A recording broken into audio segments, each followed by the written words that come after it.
Hello, I'm Leslie Cavalier. I will be your coach and mentor while you're learning this wonderful game of croquet. What I have just done is the basis of all the association game. It's the croquet continuation shot. And the aim of these lessons will be to teach you how to use all the shots at their particular time. And we will start with how to hold a mallet. When you hold the mallet, I am right-handed. My left hand is on the top of the mallet, facing outwards. My right hand is at the back of the mallet, facing my body. We try to keep our hands as close together as possible toward the top of the mallet. Your stance is with the mallet the same distance either side of your feet. So this distance here is the same as the other distance, and the mallet must be just in front of your feet. So we can have a pendulum swing. So we're slowly back and a good stretch forward. So we have a very good follow through. That will make the momentum of the ball go straighter and better.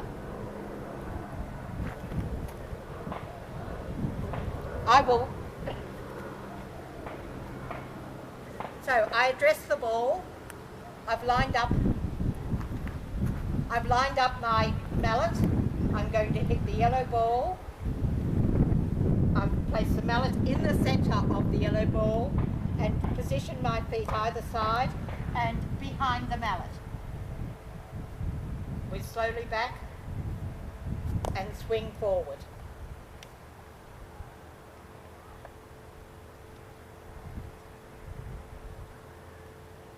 So once again, I'm lining up the red ball with the yellow one and the line on my mallet, which is down the centre, so that the centres of the ball and the mallet will coincide with each other. Slowly back and forward.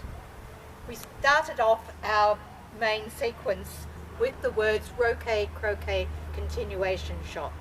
These are the strokes that we use in association croquet to manoeuvre our balls around the lawn in between the hoops when we're making hoops. So we start off with a roquet. That is the basis of the croquet continuation. To roquet a ball is to hit one ball on the other. In this game I have chosen to play the red and the yellow ball. The opponent will have the blue and black balls. So first, for the sequence, we have to roquet a ball. We have done our grip and our stance, and now we have to swing and hit the ball. Now, we stalk a ball, so we are already in line with the ball we're going to hit. My mallet is now in line with the ball. I've got my grip, my stance, and now I swing. It's slowly back and follow through. I will do that from the other direction so that you can see what I'm actually doing. I'm coming back to stalk the ball. I'm swinging my mallet. So the centre of the mallet, which has the line, is going straight through the centre of the red and yellow ball. I've got my grip, the stance, and now we swing. So that is the roquet shot. If you want to hit the ball harder, the balls will go further, and this is a choice that you have. The roquet shot can also be called a rush. This is where we hit the balls in such a manner that, in this case, the yellow ball on the roquet will be sent further to a position that I want. It is the same movement that we have used before. The rush is going to a predetermined spot so that when I take croquet from that ball, I am much closer to the object where I'm going. In this case, we're quite close to hoop 1. So red would like to rush the ball to a position close to the hoop, so that the next shot, which would be the croquet shot, is much closer to the hoop than if I didn't rush the ball. So once we've roqueted a ball, we then take croquet from it. That's when both balls are touching each other. There's two types of croquet shots. One where the balls are side by side, which is called a take-off, mainly because we're taking off from one and leaving the other behind. Or we have a forward croquet shot, where both balls are going forward to the front of the lawn. The take-off, the balls are one beside the other. Now there is an imaginary line that runs down the centre of the two balls. You can see here the line of the mallet will be running down the centre of the two balls. To line up where we want to go, we line that line up, that imaginary line, to the position where we want our ball to land. The balls need to touch. Now in a croquet shot, both balls have to move. So if I hit the red one straight on, yellow will not move. So I come around the ball, so I have the straight position, and I step around to the right because red is on the right hand side. And now I need to hit straight through the centre of the red ball. It's quite a magical shot, and the importance of croquet shots is always in the lining up and where you hit them. We've taken croquet from yellow, and now we have our continuation shot. This is to make hoop one. Once we have made the hoop, we start our roquet croquet continuation sequence all over again. Our next hoop in turn will be hoop 2. So I am aiming to use my two balls and the two opponents' balls to get to hoop 2. And that is where we use the sequence of the roquet croquet continuation shot. The other croquet shot is where one ball is behind the other. I'm still aiming for hoop 1, but I want my yellow ball to go forward of hoop 1 to use later. Now, the yellow ball should come to this white cone, and I want the red ball to land in front of the hoop. Once again, it's very important to be lining up accurately. So when I've got the two balls lined up where I want, I must find the line of aim that I'm going to hit. And that is traditionally halfway between where the two balls are going to land. So red is going to land here. The white one is out here. So halfway, I should be aiming for where my foot is. So I'm hitting straight through the red ball to that position. It does seem a bit bizarre that you try this. You think, oh, it will never work, but it works beautifully. It works because I have positioned the ball well.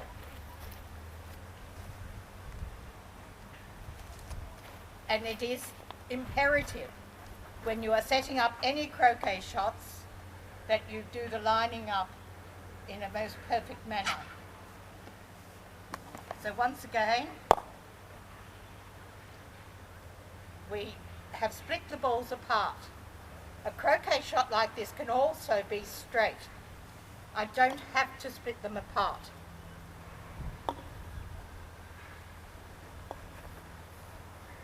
I can do the same shot in a straight shot.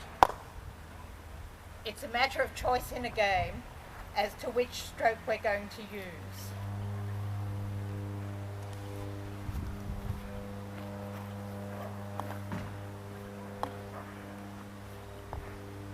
There is more than one way to hit a forward croquet shot. We can hit the balls in such a manner that the red ball stops very, very quickly. To do that, I'm standing back, the weight's on my heels, and when I hit the red ball, I stop the mallet. We call that one a stop shot, because I have stopped the red ball shorter than the yellow one. I'll do it on this way so you can see where I'm standing. It is a croquet shot. I'm standing well back, so when I land the mallet on the red ball, it will be tilted like such.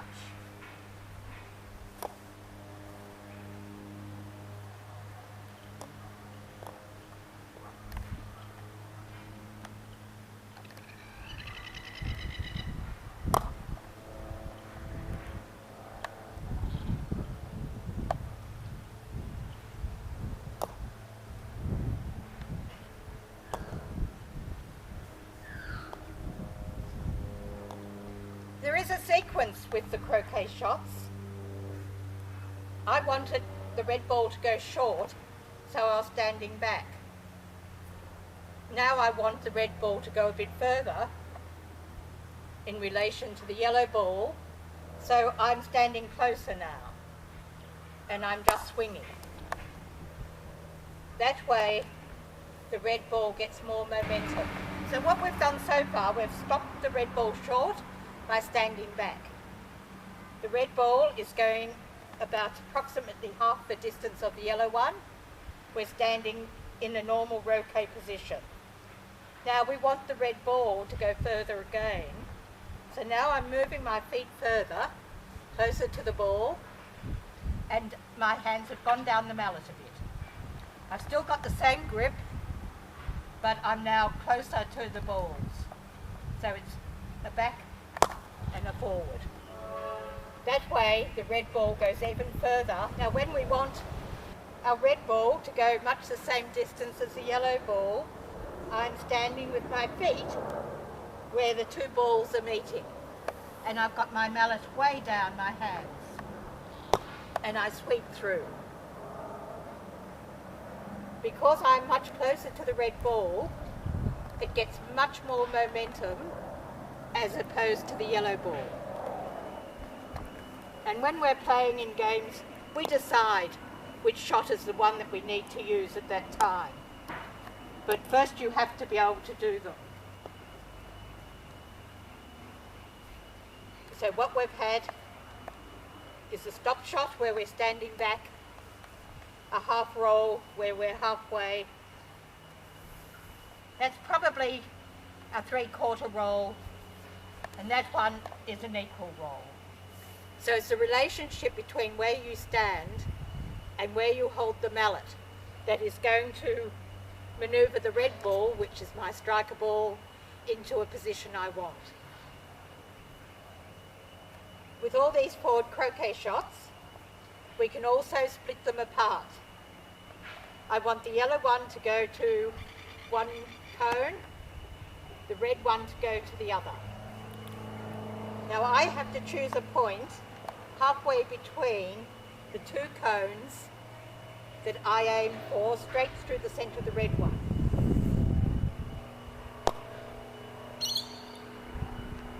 And so the balls will go apart. Once again, you have to do this in a very accurate manner. What I'm going to do with our split croquet shot is I want the yellow one to land on this cone here and the red one to land on this cone. Now to get this shot to split, I have to hit through the centre of the ball in the halfway position between the two cones. So I will stalk that position. So I hit straight through the centre of the red ball to the distance, the halfway point between the two cones.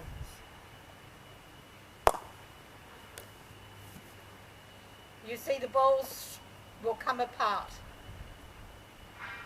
We do have to line them up specifically to where we want them to go. Now this time we'll get a much closer shot, so you'll be able to see better how I'm lining it up. So the red and yellow ball are in line with the cone that I want yellow to go to. I choose the halfway point between the two cones to hit through the centre of the red ball. You always hit through the centre of your ball. And because I want them to go about an equal distance, I'm fairly close down on the mallet.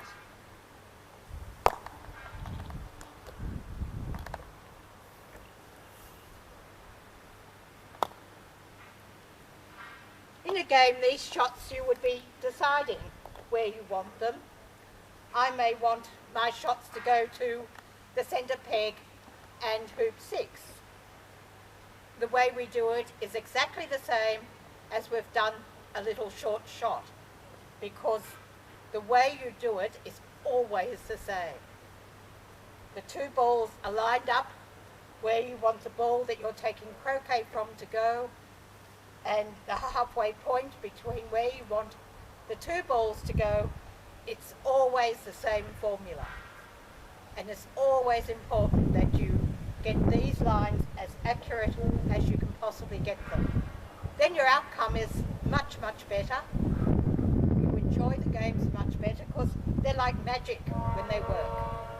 It is such a really good thing to be able to do. We've now manoeuvred with our sequence of croquet continuation shot right near hoop 1. Now still, red ball is my striker ball, so I'm going to roquet yellow. It is going to be a short rush. I can now take croquet with the red ball with the yellow. I want the yellow ball to come ahead, the same as we were doing before, finding our halfway point, which will be where my foot is. So the red ball will land in front of the hoop, the yellow will go past it. It's only a very short hit that. Now to go through the hoop, I am stalking the ball once again as we stalk a roquet. Except now my mallet is going to the centre of the hoop. I've got my grip, my stance, slow and steady. With a slow and steady shot, the ball is getting momentum with the knurling on the ball, and it will make it go straight through the hoop. From then, we start our sequence again of roquet, croquet continuation. But what we also have, for those who never get straight in front of the hoop, which is often me,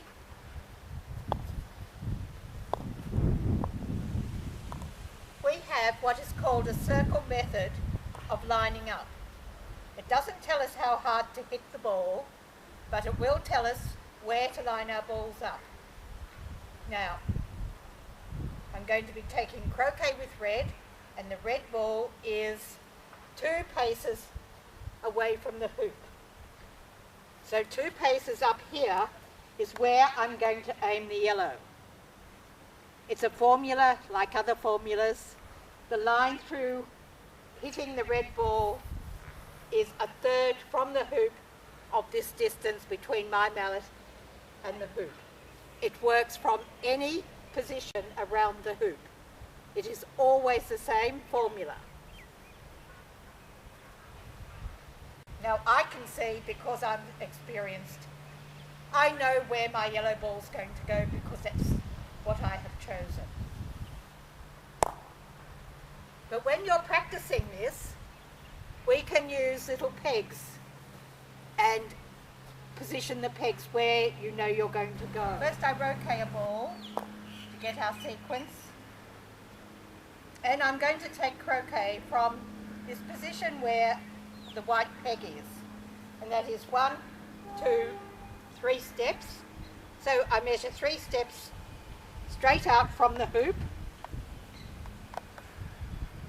Now my line of aim through the red ball to get my red to go in front of the hoop and yellow to go to this peg. is a third of the distance from my mallet to my hoop. So that would be where I aim through the centre of the red ball.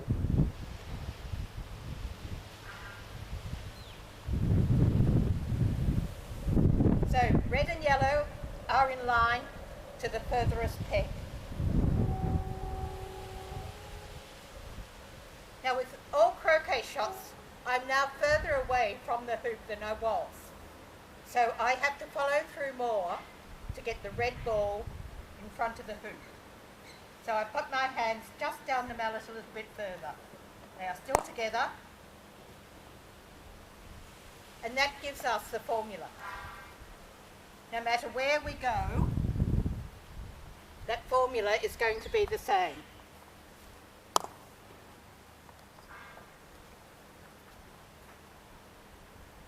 So we just measure it off. There's still 3 from even out there.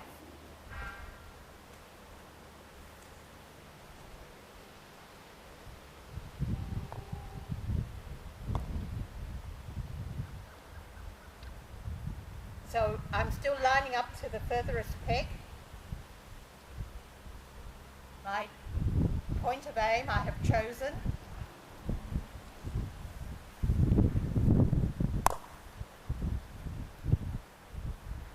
No matter where you go around the hoop, the formula is the same. It's like the halfway point with a forward croquet shot. The line that you choose for a takeoff. These are all known formulas. And that formula is what you must use constantly to get a good outcome. Because somewhere near enough really isn't usually good enough. So in a game, we really try for having the perfect shot each time. And one day I might achieve it, but it's really a lot of fun trying. So this method, this circle method, some clubs call it around the clock method because you're looking at the circle of a clock. No matter where you go from around the hoop, it'll work. So I can come out here, I can visualize the distance because I make these hoop approaches quite a lot because this one I find very successful. All I have to do is decide how I'm hitting it. And because the red ball was that distance from the hoop, I used what would be called a roquet style shot. Now, if the red ball is much closer, the formula is still the same. I'm still hitting the yellow ahead the same distance from the hoop, which is one big step. So it's still coming to a known position. That's where I'm expecting yellow to land.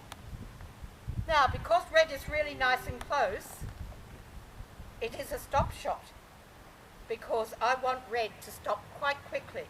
So we've practiced stop shots where you're standing back, hands up the mallet, and you just stop it. So a stop shot or any croquet shot can be short. There's a bit of finesse in them. But you can, of course, have the full scale size shots when you need across the lawn. It's very hard to show on video a shot between hoop 2 and 3. But to make a shot between hoop 2 and 3 is exactly the same as making a hoop approach. They're just a bigger shot. And you have to hit them harder and better. So, making hoops is most important because if you don't make the hoop, it's end of turn. So hoop approaches are quite important to practice. So we line up where we want our ball to go. We line up where we're going to hit the red ball. And we don't take our mallet off that line. It's very easy to say, oh, but if I hit it like that, it's not going to work. But it always works because it's a formula.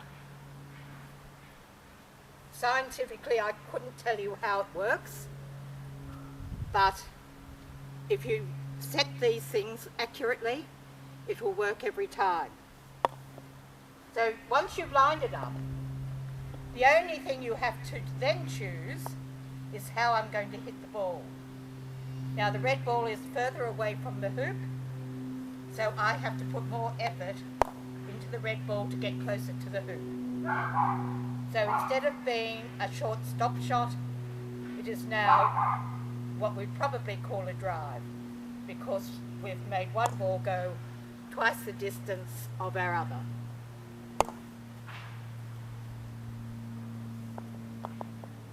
So as we get further out, the red ball has much further to go. We still line it up exactly the way we have lined all the others up. But now, because I have such a long distance, I'm further down the mallet, so there's more effort goes into the red ball. So we've lined it up the same. And because we needed red to go further, we were closer when we were standing to the red ball, which in this case, of course, is the striker's ball. So we've gone from a little stop shot when we're quite close,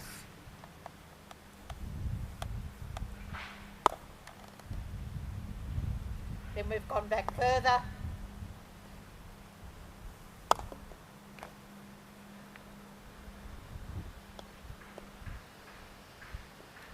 so this isn't a stop shot anymore because red has too far to go. So I followed through with that one.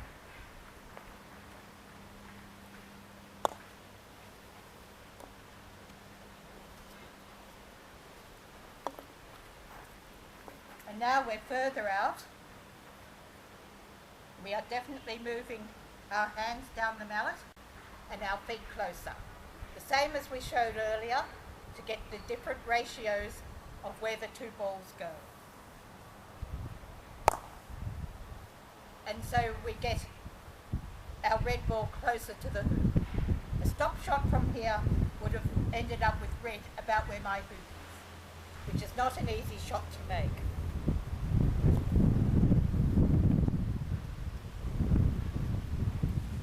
So now we're in front of the hoop. Remember, we have to stalk the ball. We get our grip, our stance, and we caress the ball through. So your mallet is almost through the hoop by the time you're finished hitting the ball.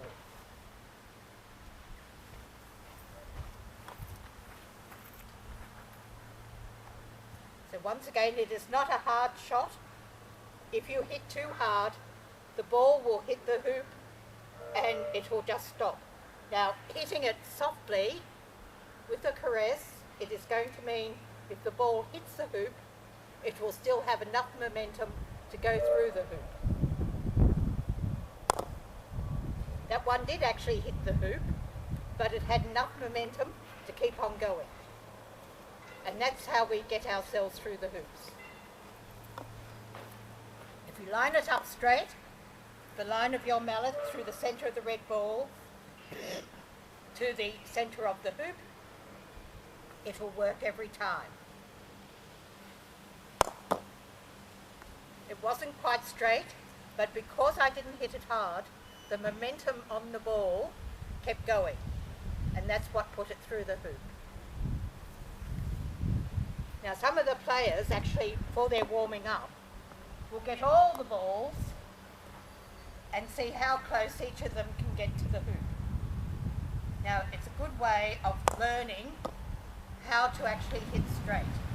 When we first started and all the way through this showing, I have been using my standard grip. It is known as a standard because it's the most usual. It's the left hand on the top, the right hand behind. But there is a Solomon grip, and he is a very famous croquet player. His grip is straight on the top and straight below it. I find it difficult, but a lot of people are very, very successful using that grip. You still have to swing your arms, of course. It's still not into the wrist or elbows. The other grip is the Irish grip. That's one hand behind and the other hand behind. Most people with an Irish grip tend to be bent over and down their mallets.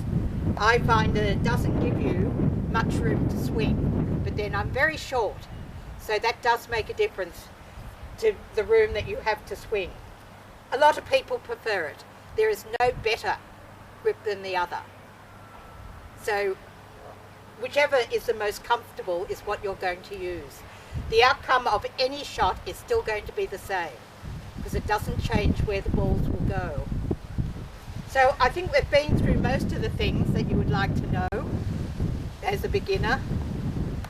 After that, when you've learned all these shots, we learn to put them together on the lawn, and we start working out how we're going to get from one ball to the next hoop. There's a lot of tactics involved in association croquet, and it's not quite always nice, but it is always interesting, and there's always something new, another way to do it. I got that shot right, I am king for the day.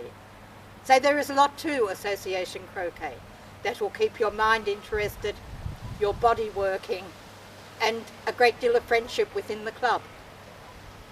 So thank you very much for watching this, and I hope it shows your road to croquet is straight and not crooked. And we hit the ball. So I'm going to stalk the ball. It's the only place you're allowed to stalk people, and I'm going to aim for hoop 6. I'm standing with my stance grip.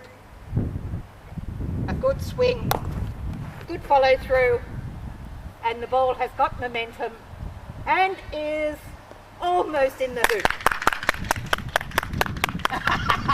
This production kindly brought to you by Alan West and Leslie Cavalier. Well done, Leslie. Thank you, Alan, very much.